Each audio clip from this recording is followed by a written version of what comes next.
Hello and welcome to the Fools Rush In STFC podcast. It is deadline day, and as you will tell by myself and Kieran and Ben when he switches his camera back on, some of us have adorned the proper apparel for just such an occasion. Shirts and ties on offer. Some of the others didn't quite get the message and they just look like the cameramen. But needless to say, we have timed it just about right because we are recording, 10 minutes after STFC make their deadline day announcement. So before we get into that, let's say hello to the group that are with us today. Hello, Warren. Evening, pal. And Rich is with us as well. How are you, pal? Yeah, evening, mate. How you doing? Woody's with us as usual. Hello, mate. Evening. Kieran looking very smart. Yeah, right. And Ben looking equally dapper in his deadline day tie. Evening, Steve. Good evening, gentlemen. Only one place to start, really, and that is, as I said in the introduction there, STFC have made a deadline day signing. I think we'll go with forward as opposed to striker because the little bit of research I imagine everyone's done suggests he can play on the wing and up front. But Alex Gilbert has joined on loan from Brentford. Rich, I'll start with you. What's your initial thoughts? Just glad to get someone over the line? Yeah, I mean, it's always good to get a signing on deadline day. I think it obviously makes it a little bit more interesting. But yeah, I know of Alex Gilbert. I've actually watched him play for the Ireland under-21s, and he's definitely really highly thought of. From a perspective loan for us, I'm not exactly 100% sure whether or not he was the right player to actually bring in. I thought, although he's a really talented player and he's definitely done a lot of good stuff for Brentford B team, I think he's very much like a Harry Parsons sort of player. So he can sort of play wide, he can play behind the striker and play as a top man as well. But he's not the kind of player that I thought we were going to get. I thought we were going to get an out-and-out striker. I thought an out-and-out experienced goal scorer would have been somebody that we were going to get. Now, whether or not something happens within the next 2.5 hours and we suddenly get another striker, but now that we've signed a forward, it doesn't fill me with that much confidence that we will do that. It's interesting, isn't it, Ben? Because like Rich suggested there, a lot of us thought we might get another sort of big number 9, if you like, as competition or cover. But this is kind of taking us in an opposite direction. But it's important as fans, even if there's, I don't want to use the word disappointment because that's unfair to the lad because he's had no chance yet. You know, he's literally signed 10, 15 minutes ago. If it's not quite what people were expecting, we have to still remember where we were kind of 4 weeks ago, don't we? Exactly that. It's I think that the mild disappointment is because the club have been making out that we're after that one striker and we'll buy that one player that's going to be good for the club. And we all thought, and what was coming out was that we would get sort of a marquee named player, whether that be a Bogle or a Norwood or someone like that, someone who has performed at this level and above. I think probably Gilbert is probably about a third or fourth choice down the line. I don't think we've gotten who we wanted to get in. So we've done the best that we could. We need some support up there. And he can do a job there, at least till Christmas, and we'll have a look then. But yeah, you're absolutely right. I think we also need a reality check. We have come so far, or you can see how far we've come because we're moaning that we haven't picked up a Norwood type striker when 6 weeks ago we were hoping to finish with 51 points and get through with kids. So it's we're in a health position, we're in a good position, and the squad's good enough to have a decent season, and we can get behind it, and as long as we're in contention or anywhere in the top 10 come January, then we can push on because who knows, we may have the embargo lifted then and we might get that striker. So things are looking good. We're all right. Well, you've actually raised a very interesting point there, Ben, and Kieran, I'll bring you in at this point. another consideration the fans have to have is that we still have embargo terms over us as well. So it's not like we could go and get a top of the range big name player, is it? No, and I think that's possibly what's possibly hampered us in this window last minute. They maybe expected of it to have been lifted, or the striker they were after to lower his wage demands. Obviously, that's not happened for whatever reason as of yet, as far as we know. So that's not happened as of yet. So I think they could just be using Gilbert as a loan, sort of tie us over till January, bit of cover. He can play more than one position, so he's not a waste of a wage, and then see where we are then.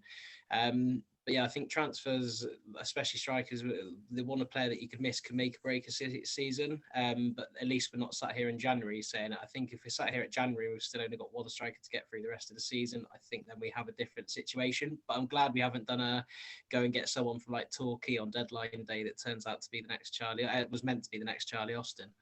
Elliot Benyon. What's his name? Let's try and Woody, let's try and look at this from a positive viewpoint, if we can. It's always good to have, like the phrase is like a different string to your bow. It's always good to have a different dimension. And as was alluded to in the statement when it was announced that he'd signed, he offers something completely different to what we've already got. Yeah, I'm feeling quite positive about the signing, to be honest. I think there's still time as well. I don't think we're finished for the evening. We got to bear in mind that 11 o'clock is the submission deadline, so there'll be something announced tomorrow morning. I'm confident of it, if not tonight. In terms Wouldn't be of the first time. No, exactly. We're well known for that. Like if we were a bigger club, we would be Harry Redknapp rocking up at the car park type thing. But I mean, this Gilbert lad, I had a look at his stat. I saw the tweet as I was driving back earlier, and I had a quick look at his stats. Aren't that bad either. Like, he's just come from under 18s Premier League. He was involved in 9 goals in his 14 games. I mean, it's not bad going, really. Not at all. So it's. I think after Garner's chat on Saturday, I kind of got an inkling then that we probably wouldn't be going after a big money striker. I just felt that some of the stuff he was saying, how Simpson's come on, and he has come on well. He deserves the credit he's getting. I mean, I think pretty much all of us could probably hold our hands up and say, 5 games ago, we were all saying Simpson's not going to do the job for us. But I actually think it's quite a positive sign in. I think it's a young lad who's going to want to prove himself. He's labelled as a forward. He's not, there's some Brentford fans that are saying that he's a winger, but let's not forget that Brentford B don't play academy football. They play in an actual, I can't remember which league it is. It's like Southern Counties or something. And so sometimes like little quick strikers are a waste of time in those leagues. So they do stick them on the wing, or they do stick them in behind number 10, behind the strikers. So I think it's going to be quite a good going, really. And I think it says the Wikipedia him, he's a left winger. And I think with the exception of Harry McCurdy, we haven't really got a natural left winger, really. So it could be, it's going to be a squad player, but I think he's going to do better than we all think he's going to do. And before I hand over to Warren for a second, can I compliment you on the addition of the tie? Much like the away kit, are we saying it's gold? This is Jim White yellow. Jim White yellow, is it? Warren, linking to what Adam was saying there, when you go on to either the Brentford website or various places to sort of research him, it says that he came through the West Brom Academy and he impressed during trial spells, scoring goals, creating goals in friendlies. And as Woody alludes to there, he was then involved in Brentford B, creating and scoring as well. There is information there to have a positive attitude about the signing, isn't there? Yeah, 100%. It seems like Brentford try to play a similar style to what Brentford are going to play. So they've obviously looked at probably our head coach, the staff on board, knowing that we're going to play the right style of football that's going to bring this kid on. I definitely think, reading, they were saying, I really think we lack a bit of pace in behind to stretch teams at the moment. And I think he could really offer that for us. Yeah, and like I say, you read all what Woody was saying about being involved in goals, whether it's assists, scoring, do you know what I mean? It seems really positive. And who says we can't give this lad a chance? Do you know what I mean? Like you say, 3 weeks ago, we were worried about even having a team, and now we're discussing signings, thinking, oh, are they going to actually fit in the team and where they're going to fit? So it's a really positive thing. We give the kid a chance, and if they can work their magic on him and find him where he's going to play in the side, then there's no reason why he can't blossom under us. No, I was just going to say, I do think another positive thing is, I believe, I'm not sure if I read this right, but Garner had him at West Bromwich Youth as well. Yeah, I did think that, actually, West Brom with Garner. There's probably some sort of link there, isn't there? Yeah. So that could be another positive thing.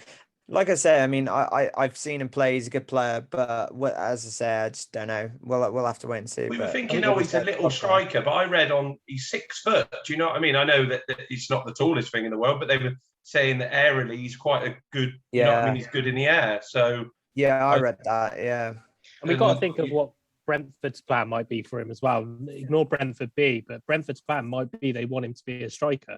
Yeah. So they're saying to him, right, go to a League Two side. And try and ply your trade as a striker. Come up against you're going to come up against some big centre halves that are going to be physical, and it's only going to be a good learning and a good step for him, isn't it? Sure. So, absolutely. Sticking on that train of thought, then, Rich. My next question is, with just having a look at the time, 2 hours, 11 minutes, and some seconds left. Adam suggested we might not be done yet. In your opinion, is there still a position or two to fill? I don't think you can ever not have enough players, especially with the injury record that we do and some of the players that we've got that are so injury prone. I think it's always good to have some kind of backup. And considering the summer that we've had in regards to some of the players that we have got and that we have kept as well, and I think the connections that Garner and Chorley both have too, I'm sure they're probably working right to the end to, I'm sure, sort something out. I mean, I read as well that Gilbert, he's been on the books for the last 4 weeks. So I'm sure there's many other players that have been on for a similar time frame that they've struggled to get over the line as well. I mean, quote me if I'm wrong, but I think our last signing was actually Johnny Williams, wasn't it? Yeah. No, that's right. So, I mean, I don't know. Have we used all our wages on Johnny Williams maybe as well? That hit my mind this evening. Is that why we haven't had much luck getting any other players in for the right fee or something like that? I don't know. So it could go either way tonight. I don't know. We're not really in the know about anything or anything that's going on, to be honest. So, and it's a good job, really, because we all know how popular the in the know accounts are. Oh yeah, absolutely, and I think it's a good thing, to be honest. I know obviously we're all very eager to know what's going on and everything like that, but also at the same time, I think we need to take a back step and look and see how well we have done already in this season, and look at the squad, and that's exactly what Garner and Chorley have done. So if we do get somebody else in tonight, that only benefits us. If we don't, I think from a squad perspective, I think we're good enough to compete. And Kieran, if I was to say to you now, we could sign 2 players between now and 11 o'clock, what positions would you opt for those to be in?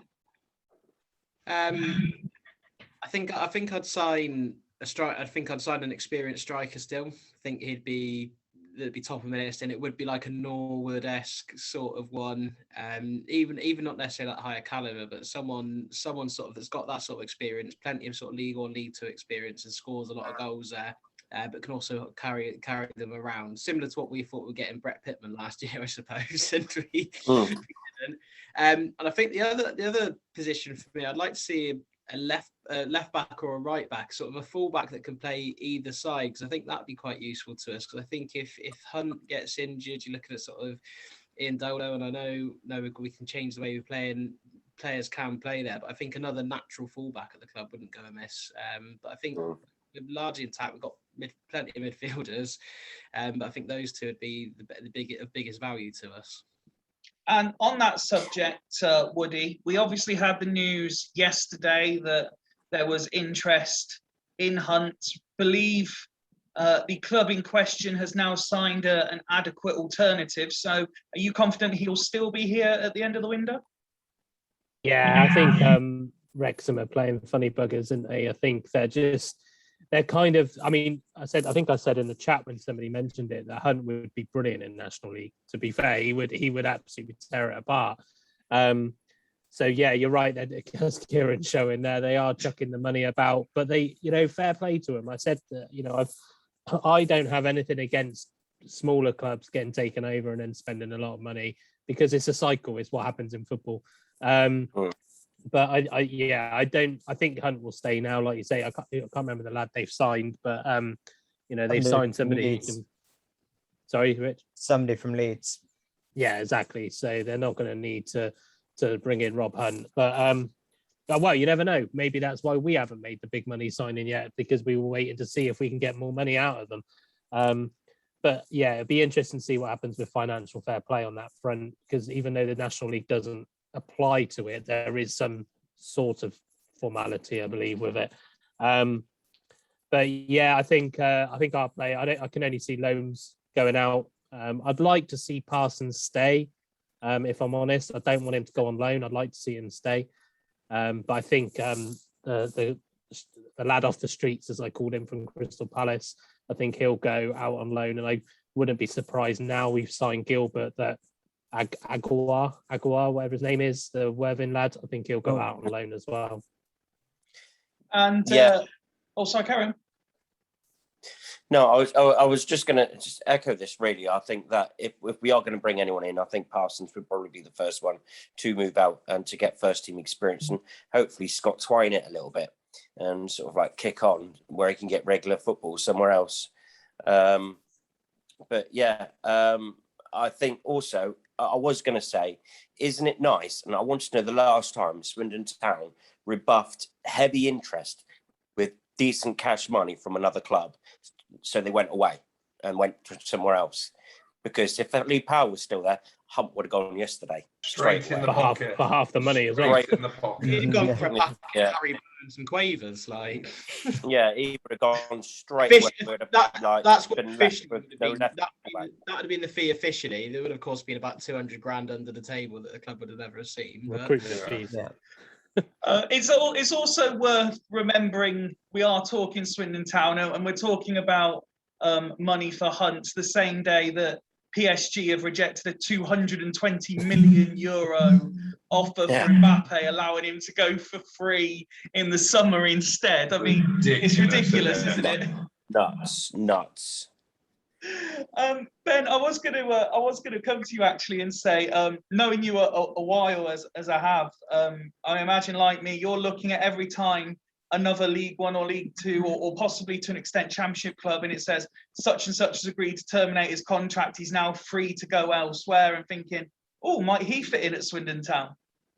Yeah, well, you always keep your eye out and see who's about. I've been keeping an eye on Bogle today. I've just been seeing what happened because Donny are desperate to get rid of him because they were just really after Grigg, and there's like, because they need to free up the wages for Grigg. They're trying to offload Bogle. Seems as though that they've lost out now because of that, because Grigg looks like he's off to Rotherham. Yeah, that's right. Yeah, I just got that.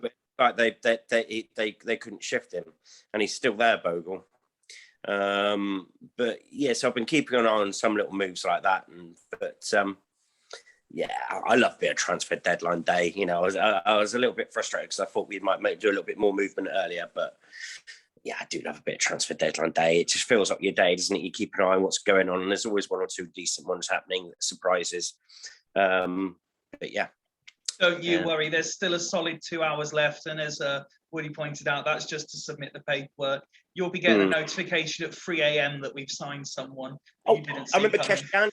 Keshy Anderson. I was on holiday and I woke up in the morning. I've gone to bed thinking it was all done. And then I woke up in the morning and seen we signed Keshy Anderson at like 2 a.m. And it was like, oh.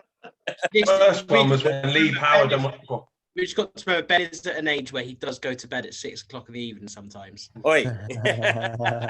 So when we say it's done in the morning. Very true. Warren, if we can take a sidestep away from transfers for a minute, but keeping it on the subject at the same time, who's to say our next signing might not be another international player? Because suddenly we seem to have an influx of them. You never know, do you? And what I like about this window that we haven't panicked about who we're going to get. They've worked on it and they've looked more not just at the ability, but the attitude of a player and how he will fit into the group. I feel like sometimes we get so many, oh, he's a great player, we'll bring him in. And we've gone with more like looking at, yes, they've got to be able to play, but they've got to fit into the group and everything, how it works. Because we look so united as a team at the moment and as a club that you can get a bad apple in and you normally find it can be a striker because they all want the attention to be on them. They want it to be about them. And as much as we'd all love a 25, 30 goal a season striker, they don't come cheap. And they sometimes come with a lot of baggage that can cause problems in the dressing room. So I think it's brilliant what the club have done at the moment, that they're just working on how they're going to fit into the group and how they integrate. And yeah, wouldn't we love another international? But from what I hear bandied about the Johnny Williams pay, I don't think they're going to come cheap. No, absolutely not. Let's take a minute to talk internationals. Rich, I'll come to you first. And Kane Kesler-Hayden getting his England under-20 call-up. Yeah, it's great for him. I think he's obviously very highly thought of at Aston Villa, and he's had a cracking start to the season with us. And obviously it's well deserved. You know, I think I'm not entirely sure what who they're playing against in the under-20s. But I think everything like that, especially to play at St George's Park, is always a good experience for him. I remember obviously a few years ago, obviously Charlie Austin getting an under-21 call up, and obviously only benefited him. So anybody that gets a international call up at that age, whatever age group it is, whether or not that's under 18s, under 19s, under 20s, etc., it doesn't matter. Everything's a good learning experience. They're all qualified coaches. So yeah, fantastic for him. And you make two very valid points about call-ups being well-deserved and any age bracket. And Woody, Anthony Grant getting I believe, I mean, please tell me if I'm wrong, but I believe his first call-up he's not exactly qualifying for the under-20s himself, is he? Yeah, it's a funny one because I'm looking at Wikipedia because I was sure that he had other call-ups before, and he was back in 2006. He was in the England under-19 squad. So yeah, because I couldn't believe that. Yes, okay, he's getting a bit older now, but I couldn't believe that this was his first ever, especially with Jamaica.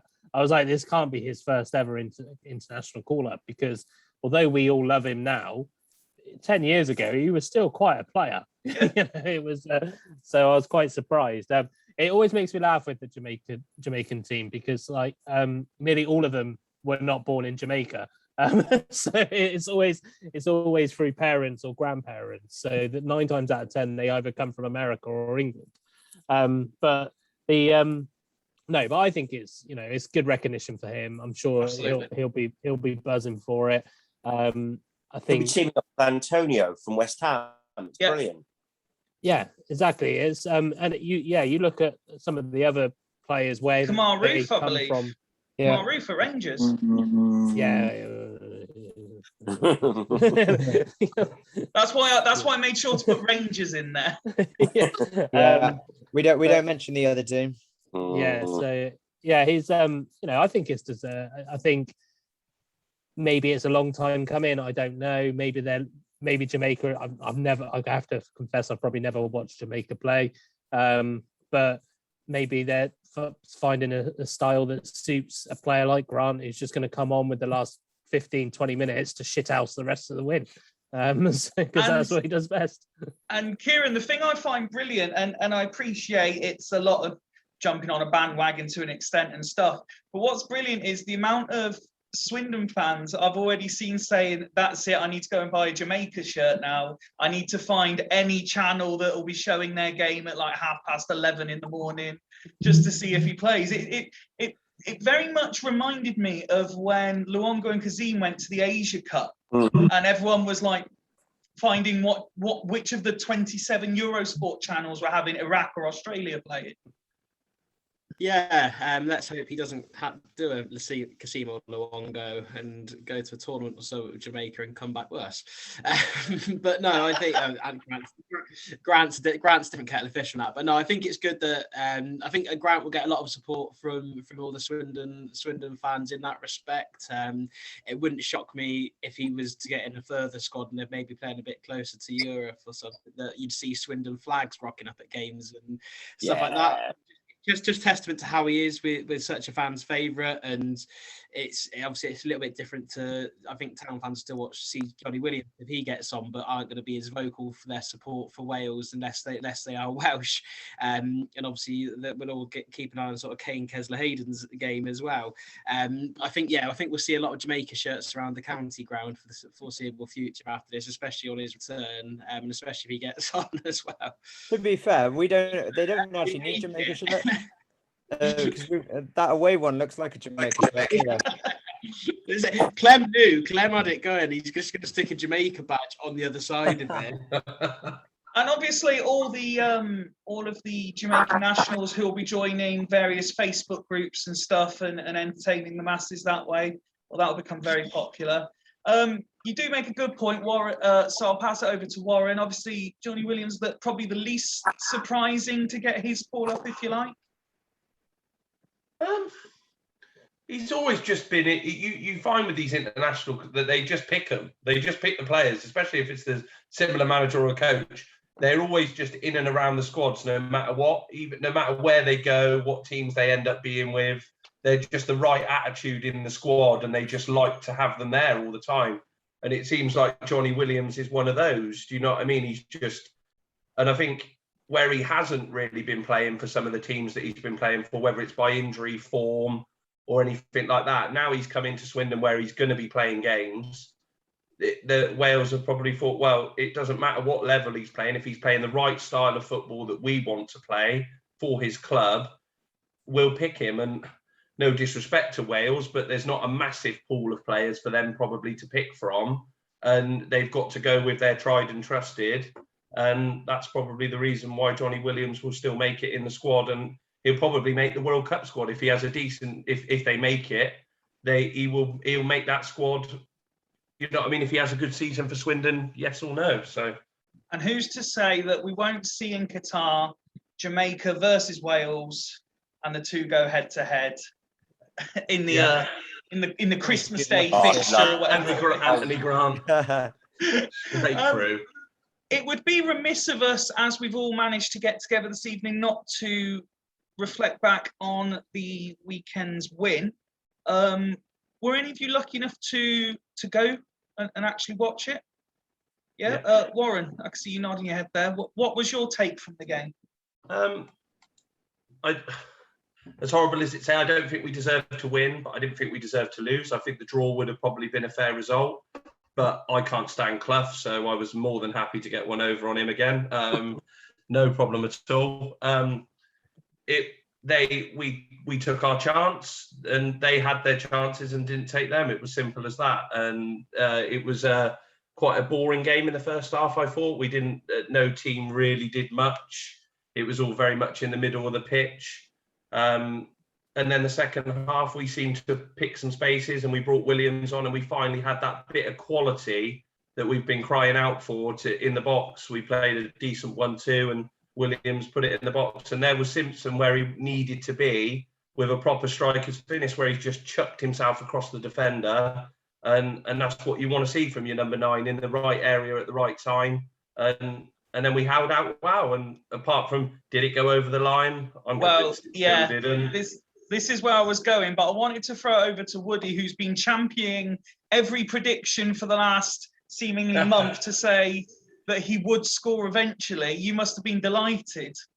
I was delighted. I think I was in the car at the time and I listened to it. Oh, Simpson scored. I said Simpson would score. I on that said, I don't think it did cross the line. I'm going on the shadow theory, where the shadow, if it did cross the line, the shadow would have been closer to the ball and all of this kind of stuff if you look at it closely. But equally, I think they were saying on the supporters panel yesterday, like those come around, we'll have another. I mean, we look at Andy Williams' goal against Northampton. That was 10 yards offside. So they do come around every now and then. Well, it does feel like a long time since we've had one of them. But sometimes you buy your own. You earn your own luck as well. So it's. I don't think it crossed the line, but if it did, then that's football at the end of the day.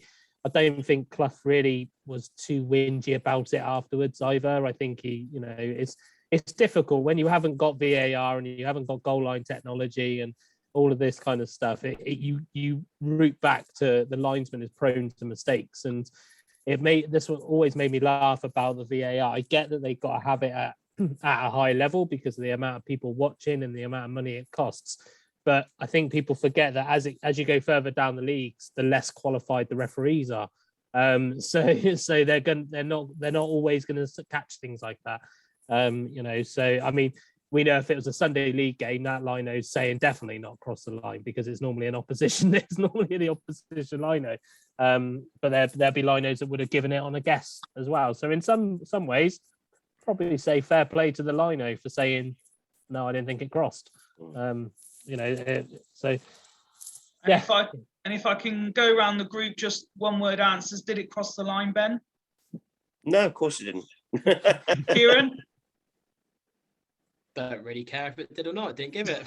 All right, Johnny Layfield. I'm saying with Kieran, but I from what I saw of it, I did think it did cross the line. But again, I'm saying with Kieran, doesn't matter now. Warren? Clough was just more unhappy that his striker didn't put it in the net and then he had to hit the bar. He was fuming with his strikers. That's exactly what I said to I can't remember who I was talking to about it. That's exactly what I said. I said if that's a striker, you're not tapping it in with your body, you're hitting that. Yeah. I said, so in some ways he deserves not to have a goal from it because he was fuming. Before we have a look at Stevenage, chaps, Woody, do you have any update for us on the STFC Women's and the Fancy Premier League, please? You can, by all means, say that I've been awful again and I continue to be at the bottom.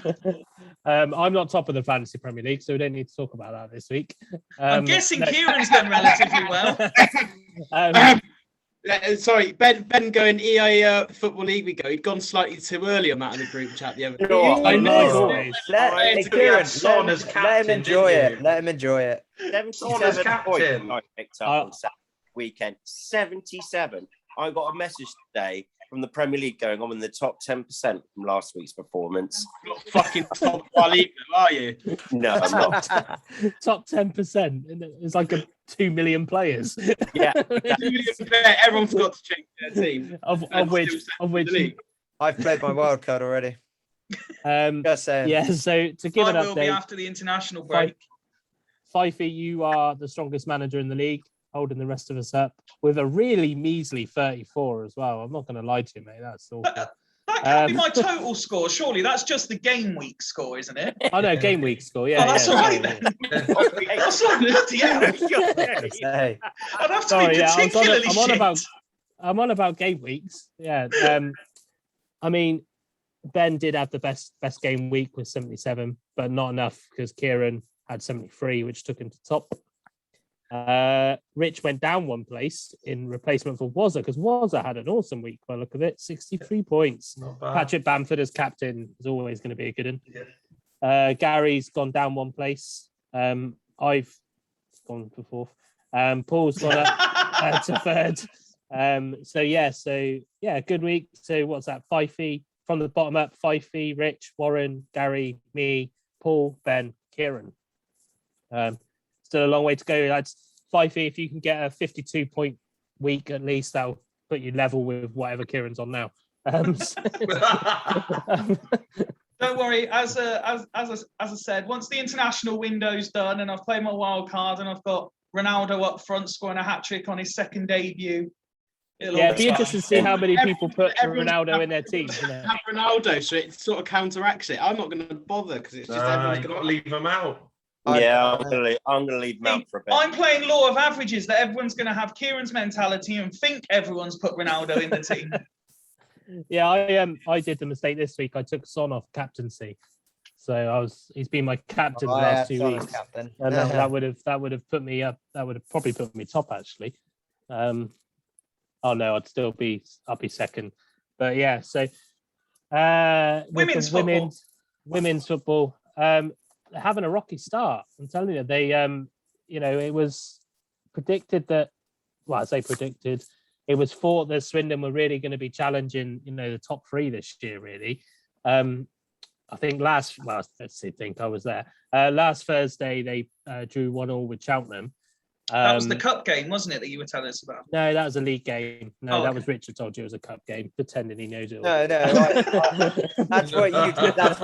that's what you told me, Woody.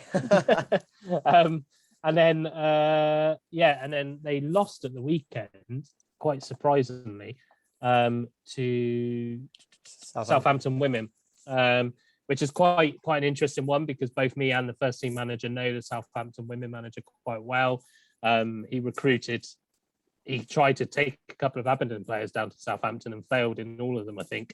So it was quite a surprise that they haven't recruited that well this year, and I think they nicked a 1-0 win. So all the games seem quite tight. From what I'm seeing online and from what you and Rich are able to tell us on these, all the games look quite tight. So is it a case of it will turn around, and once it clicks, you can see a run forming? My general feel is that the actual league itself is a lot closer than I think everybody thought it was going to be this year. And also, and I said this to the development manager and the first team manager, I said, the thing is regardless of the level they play at, most teams still haven't got their full squad available every week because of the summer holidays. So it's that difficult level where they start playing in August because of the level they're playing at, but because none of them are paid, they don't prioritize football. They go on holidays, they go on, on all the end. You can't criticize them for that. But with Swindon, I just think they need that win. They've had 3 draws and a loss. The games I've watched, they, apparently according to Steve, one of mine and Rich's mates who went, that was maybe Sunday was probably the worst performance they've had. When I went to watch them Cheltenham last week, it was very much a game of two halves. Cheltenham were all over them in one half and we were all over them in the first. So I think they just need that win. This weekend, they've got Chesham, which is going to be a very tough game. I would probably say Chesham are the favourites to win that league. So that'll be a very tough game. But then again, Chesham are one of those sides that if probably a bit like Swindon, if they don't turn up on the day, then they're capable of defeat. So, but Chesham and Bournemouth are currently top 2 in that league without dropping points, without losing so far. So, yeah, it's away to Chesham. So I don't think they're expecting a big crowd, but So I'm not there on Sunday, but because Rich and I are on a stag do because we prioritise stag do's over football. But yeah, sorry as well. I'm stealing the air now. My girls had their first friendly last Wednesday as well. We played Melksham, who I would probably say on record are probably the best team in Wiltshire. But we lost 6-3 to them, which for the first game together, I wasn't too deflated, to be honest. I only had 12 players as well. They had about 25.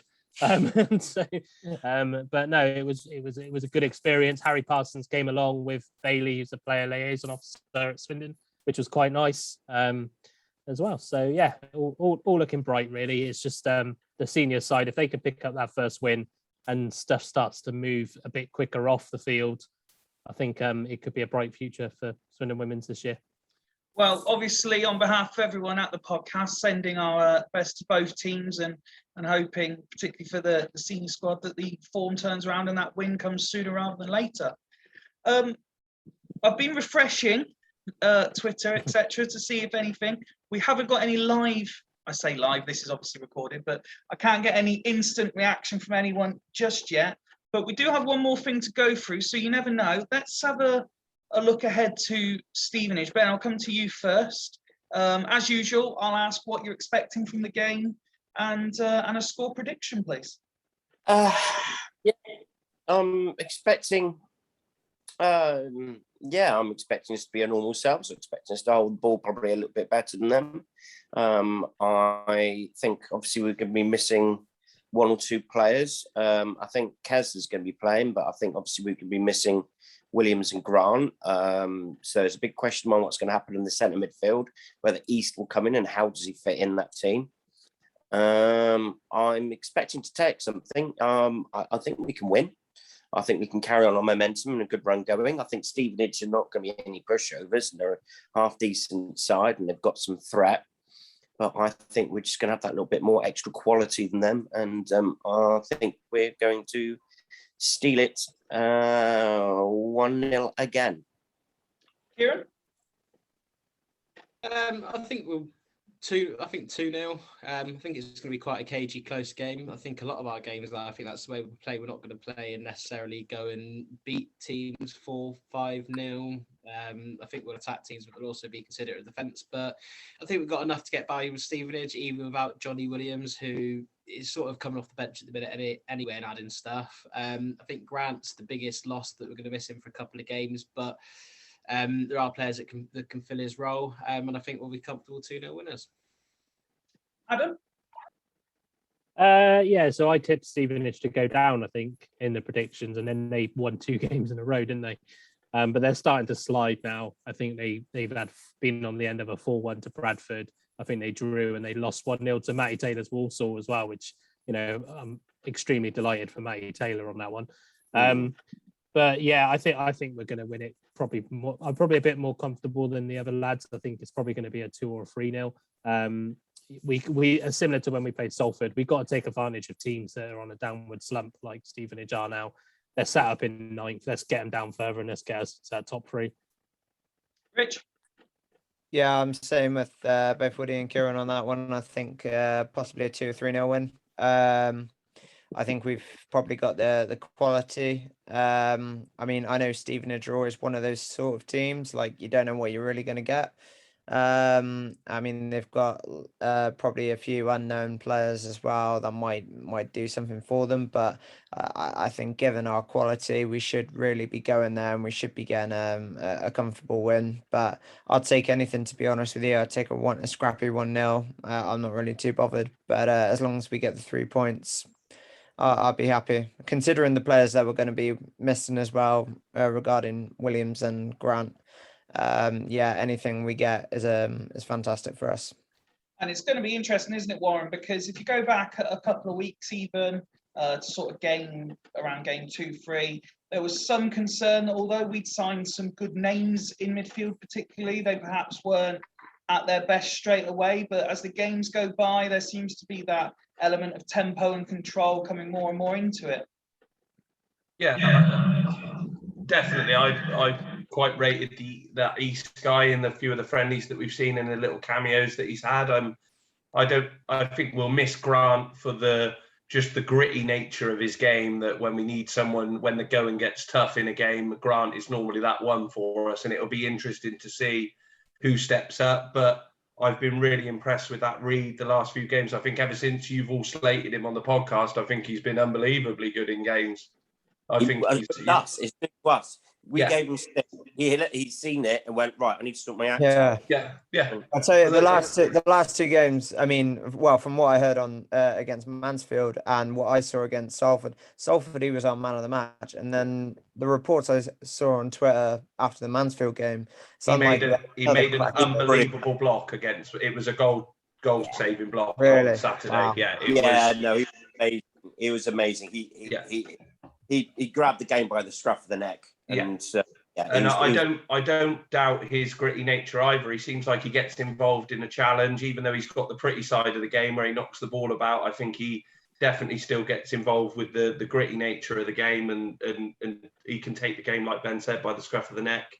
It seems as if he was one of the players that was just needed time to fit in, sort of thing. I think everyone just needed a couple of games. Like we said, we were 2 or 3 weeks behind most teams, and they just needed the games. But I just can't see us running away with games this year. I just don't think it is. And I'm with Ben.